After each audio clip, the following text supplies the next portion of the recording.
السلام عليكم ورحمة الله وبركاته. نحمده ونصلي على رسوله الكريم. أما بعد فأعوذ بالله من الشيطان الرجيم. إن الساعة لآتية لا ريب فيها ولكن أكثر الناس لا يؤمنون. صدق الله مولانا العظيم. সুপ্রিয় দ্বীনি ভাই ও বন্ধুরা, আল্লাহ পাকের দরবারে অসংখ্য অনেক শুকর এবং সুজুদ যে আল্লাহ রাব্বুল আলামিন আমাদেরকে সর্বশ্রেষ্ঠ রাসূল সাল্লাল্লাহু আলাইহি ওয়াসাল্লামের উম্মত হিসেবে কবুল করেছেন। প্রিয় দিনী ভাই বন্ধুরা, আল্লাহ পাক রব্বুল আলামিন আমাদেরকে অল্প সময় দিয়ে দুনিয়ার জিন্দেগিতে সৃষ্টি করেছেন। আল্লাহ পাক রব্বুল আলামিন দুনিয়ার সমস্ত নিজামকে ধ্বংস করে দিবেন, কিয়ামত সংঘটিত করবেন। এই ব্যাপারে তার কালামের ভিতরে আল্লাহ পাক রব্বুল আলামিন অসংখ্য অনেক আয়াতে আমাদেরকে সতর্ক করেছেন। প্রিয় নবী সাল্লাল্লাহু আলাইহি ওয়াসাল্লাম যেহেতু সর্বশেষ নবী, আর কোন নতুন নবী আর কোন নবী কোন রাসূল আল্লাহ পাক রব্বুল আলামিন পাঠাবেন না। সেই হিসেবে কিয়ামত পর্যন্ত আনেওয়ালা সকল সমস্যার সমাধান আল্লাহ তাআলা আমাদেরকে জানিয়ে দিয়েছেন পবিত্র কালামুল্লাহর ভিতরেও, এবং প্রিয় নবী সাল্লাল্লাহু আলাইহি ওয়াসাল্লাম হাদিসের মাধ্যমে আমরা জানতে পারি। সম্মানিত দিনী ভাই ও বন্ধুরা, কিয়ামতের পূর্ব মুহূর্তে যে পৃথিবীর অবস্থা কেমন হবে এ ব্যাপারেও আল্লাহ পাক রব্বুল আলামিন পবিত্র কোরআনে প্রিয় নবী সাল্লাল্লাহু আলাইহি ওয়াসাল্লাম হাদিস আমাদেরকে জানিয়ে দিয়েছেন। কিয়ামতের পূর্ব মুহূর্তে পৃথিবীর যে ভয়াবহ অবস্থা হবে, একের পর এক ফিতনা আসতে থাকবে, মানুষ বিভ্রান্ত হতে থাকবে। সম্মানিত দিনী ভাই ও বন্ধুরা, কিয়ামতের আলামতের ভিতরে একটি বড় একটি আলামত হলো ইমাম মাহদীর আত্মপ্রকাশ। সম্প্রতি এবং এর আগে থেকে অনেক বিষয়গুলো ঘটনা আমরা আজ করতে পারি, দেখতে পারি যে অনেক মানুষই ইমাম মাহদীর ব্যাপারে নিজেকে ইমাম মাহদী দাবি করতেছে, আবার ইমাম মাহদীর খেলাফত প্রাপ্ত ইমাম মাহদীর আত্মপ্রকাশ হয়েছে। এই ব্যাপারে বই, লিফলেট আমরা পাই, মানুষকে ছড়ানো হয়েছে, মানুষকে এ ব্যাপারে বিভ্রান্ত করা হয়েছে। সম্মানিত দিনী ভাই ও বোনদের জন্য যেহেতু নবী সাল্লাল্লাহু আলাইহি ওয়াসাল্লাম ইমাম মাহদীর ব্যাপারে স্পষ্ট তথ্য আমাদেরকে জানিয়ে দিয়েছেন, প্রত্যেকটা মুমিন ব্যক্তির জন্য এগুলো জানা থাকা প্রয়োজন, তাহলে বিভ্রান্ত হওয়ার কোনো সুযোগ নেই। সম্মানিত দিনী ভাই ও বোনরা, দুটি হাদিস আপনাদের সামনে উপস্থাপন করতে চাই ইমাম মাহদীর ব্যাপারে। হযরত ঈসা আলাইহিস সালাতু ওয়াস সালামের একসাথে দাজ্জালের সাথে যুদ্ধ করবে। অনেক আলামত, অনেক বিষয়গুলো তিনি নবী সাল্লাল্লাহু আলাইহি ওয়াসাল্লাম আমাদেরকে জানিয়ে দিয়েছেন। আন আলী ইবনে আবি তালিব রাদিয়াল্লাহু তাআলা আন قال রাসূলুল্লাহ সাল্লাল্লাহু আলাইহি ওয়াসাল্লাম আল মাহদী মাউলিদুহু বিল মদিনা। নবী সাল্লাল্লাহু আলাইহি ওয়াসাল্লাম এই হাদিসে হযরত আলী রাদিয়াল্লাহু তাআলা বর্ণিত, নবী সাল্লাল্লাহু আলাইহি ওয়াসাল্লাম বলতেছেন মাহদীর জন্ম হবে মদিনাতে। প্রথম নাম্বার এই যদি লক্ষ্য করি, মাহদীর জন্ম হবে মদিনাতে। সুতরাং কোন মানুষ যদি মদিনার বাইরে জন্মগ্রহণ করে, সেই ইমাম মাহদী হওয়ার যোগ্য না, যত কিছুই বলে, তাহলে জন্মস্থান কোথায় এটা আমাদেরকে লক্ষ্য করতে হবে। নবী সাল্লাল্লাহু আলাইহি ওয়াসাল্লাম মিন আহলি বাইতিন নবী সাল্লাল্লাহু আলাইহি ওয়াসাল্লাম আরেকটা আলামত বললেন, আহলে বাইতের অন্তর্ভুক্ত, তবে নবী সাল্লাল্লাহু আলাইহি ওয়াসাল্লাম বংশধরের ভিতর থেকে হতে হবে। তাহলে দুটো আলামত পেলাম, একটা হলো ইমাম মাহদীর জন্ম হবে মদিনায় এবং আহলে বাইতের অন্তর্ভুক্ত হতে হবে। ওয়াসমুহু ইসমু আবি, নবীজি বলেন তার নাম হবে আমার পিতার নামের মতো, তা আব্দুল্লাহ। ও মুহাজির বাইতুল মুকাদ্দাস, এবং তিনি বাইতুল মুকাদ্দাসে তিনি কি করবেন? হিজরত করবেন। এরপরে নবী সাল্লাল্লাহু আলাইহি ওয়াসাল্লাম তার চেহারার কিছু আলামত বলেছেন, কাসুল লিহিয়া, এবং তিনি ঘন দাড়ি বিশিষ্ট হবেন। হালুল আইনাইন, এবং ডাগর ডাগর চক্ষু বিশিষ্ট হবেন। বারাকুস সানায়া, এবং সামনে উঁচু দাঁত হবে। ফি ওয়াজহি খালুন, এবং তার চেহারায় তিলক থাকবে। আকনা আজলা, এবং তার নাক উঁচু থাকবে। ফি কাফিহি আলামাতুন নবী সাল্লাল্লাহু আলাইহি ওয়াসাল্লাম, নবী সাল্লাল্লাহু আলাইহি ওয়াসাল্লামের ঘাড়ে একটি মোহরে নবুয়ত ছিল, সেই হিসাবে তার ঘাড়েও এমন একটি দৃশ্য থাকবে। নবী সাল্লাল্লাহু আলাইহি ওয়াসাল্লাম এর পূর্বে ইয়াখরুজ বিরায়াতিন নবী সাল্লাল্লাহু আলাইহি ওয়াসাল্লাম মিন মাদতিন মুখমালাতিন সাউদা মুরাব্বাআতিন ফিহা হাজারুন লাম ইউনশার। নবী সাল্লাল্লাহু আলাইহি ওয়াসাল্লাম বলেন যে তার হাতে একটা এমন একটি ঝান্ডা থাকবে, যে ঝান্ডাটিতে চার কোনা বিশিষ্ট কালো কাপড়, মখমলি কালো কাপড় থাকবে, যেখানে বন্ধন থাকবে, বাঁধা থাকবে। লাম ইউনশার মুনযু তুফি রাসূলুল্লাহ সাল্লাল্লাহু আলাইহি ওয়াসাল্লাম, এটাকে প্রিয় নবী সাল্লাল্লাহু আলাইহি ওয়াসাল্লামের মৃত্যুর পরেও খোলা হয়নি।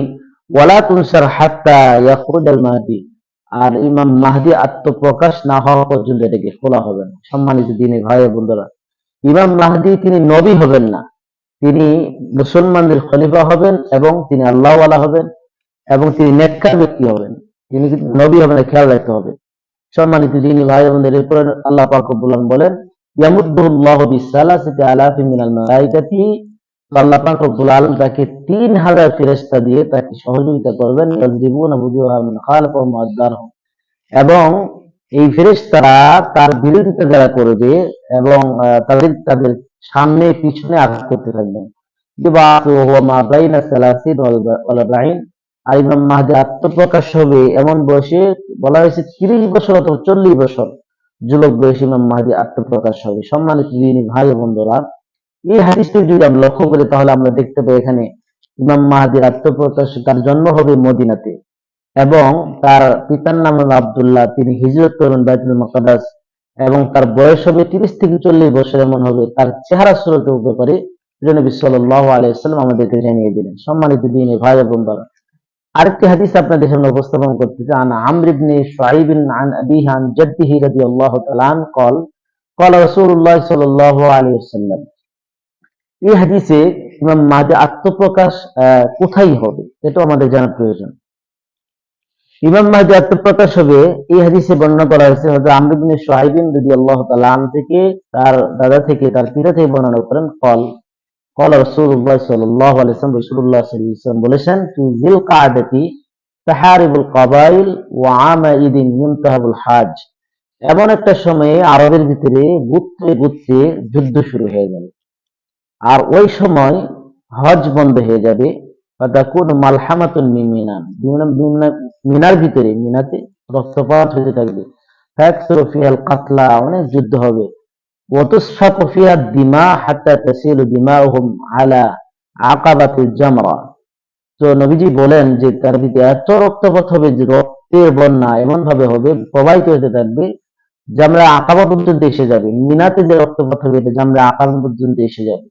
হাত্তা ইয়াহরবা সাহিবুহুম, ওই এলাকার লোকজন ওদের সব পলায়ন করতে থাকবে। ফায়ুতা বাইনা রুকনি ওয়াল মাকাম, এবং ইমাম মাহদী যখন বাইনা রুকনি ওয়াল মাকাম, যেখানে রুকনি ইয়ামানি এবং মাকাম ইব্রাহিমের মাঝখানে তিনি আসবেন, তার আত্মপ্রকাশ হবে।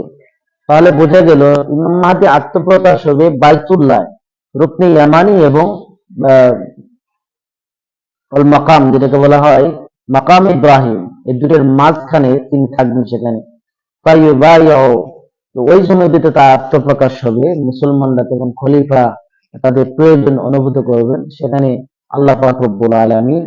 তাহলে বোঝা গেল এখানে যে ইমাম মাহদী আত্মপ্রকাশ বাইতুল্লাহ তওয়াফরত অবস্থায়, সেখানে মুসলমানরা তার হাতে বায়াত হতে থাকবেন।